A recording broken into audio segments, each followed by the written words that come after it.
That was a bit of a mad one, to be honest with you. Obviously, it's a 2-2 draw, and no one will be talking about the fact that it was a 2-2 draw. I think the big talking point coming out of the game was obviously Trent Alexander-Arnold now. I want to say right from the start here, I am not interested or telling anybody how they should act in the game. If you felt the need to boo, that's a decision that you've made, and I'm fine with what you've decided. If you felt the decision to cheer him on, then that's absolutely fine. I never knew how I was going to react until it happened, until he was brought on in the game, and I never went in there with any preconceived ideas of how I was going to react. I never went in there. Now, I think he's a tit for leaving Liverpool Football Club, and I cannot understand his decision for leaving Liverpool Football Club, but in the moment I didn't feel comfortable booing a player in a Liverpool shirt. And again, that's a personal decision. It's not a decision that anybody else can make for me, and I'm not trying to make a decision for anybody else, but it didn't sit comfortably with me booing a player who is trying to win us the game. That's just my decision, so that's that sort of out of the way.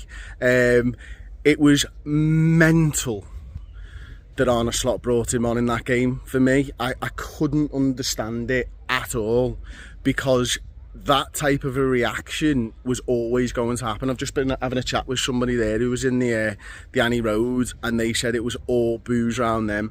You could see police in the cop, which is mental, because obviously some fighting was going on and stuff, and we're getting text messages to say that was the thing as well.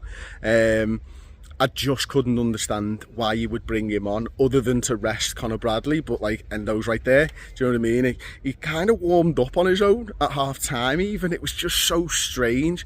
Now, what I will say is he's got some big cojones even stepping out there on the pitch, do you know what I mean? Because he would have known that was the case as well. So there's a little bit of respect there. One thing I will say on Trent before I talk about the game is that I am going to thoroughly enjoy booing him when he comes back and doesn't wear a Liverpool kit. That's one thing I know I'm going to do. Anyway, the game itself, it was a scintillating first half display from Liverpool, wasn't it? I thought, we were absolutely brilliant on the counter-attack, trying some new things. We were dropping a midfielder in between the centre-halves. Curtis Jones, that wasn't very good what you did. I saw that, everybody else did. Everybody's heart was in their mouth, but some of the football was brilliant. My biggest gripe in the first half is that, Luis Diaz didn't give Mo Salah an assist, and the Szoboszlai didn't score and got the assist from a great Mo Salah ball. Obviously, I was fuming at Cody Gakpo because, why didn't he slot in Mo anyway? And then I'm still fuming at him, and he's put the ball in the back of the net after a brilliant cross from Andy Robertson.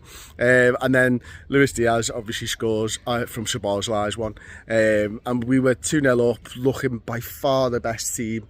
And then half-time happened, and Liverpool forgot to come back out the changing rooms until they got a man sent off, and once they got a man sent off, Liverpool decided that they start trying to score again. And I don't know about the end of the game and stuff, but I have this sneaky suspicion that what is going to happen is I'm going to go home, I'm going to turn on the recording of this game, and I'm going to be fuming that some lad just jumped to the floor and Liverpool were denied a clear winner right at the end. I really wanted to win that one today. I really wanted to beat Arsenal. I enjoyed singing about European Cups. I enjoyed seeing the banners in the Kop, referencing that Arteta's always the bridesmaid. I enjoyed everything about the day apart from the second half and Trent being brought onto the football field. There was some strange performances. I think Curtis Jones was one of them. Just kept making mistakes with his passing, which is not really like Curtis Jones. I thought Szoboszlai worked incredibly hard. Darwin Núñez is still Darwin Núñez, and is offside in situations where you find it completely unfathomable that he'll be offside. Andy Robertson had a big performance on that left-hand side. I thought Conor Bradley was exceptional, especially the tackle inside the penalty area. But pretty much from the get-go, I thought he was exceptional. Really enjoyed singing his song as well. Canate and Verge were decent. The first goal, I don't really know what happened. I don't know whether anybody switched off. I kind of I didn't have like a spider sense tingling or anything like that, do you know what I mean, to make me like really sort of analyse it. It just seemed to end up in the back of the net really easily from a cross and then a cheeky little header. And then the second one, obviously, Alisson is absolutely fuming, thinking I think that somebody must have been offside, but obviously it was checked. Hopefully I won't go home and find out that should have been offside as well. Anyway, that's my match reaction. It was a bit of a strange one because of the Trent Alexander-Arnold stuff. Leave me your thoughts on it in the comment section.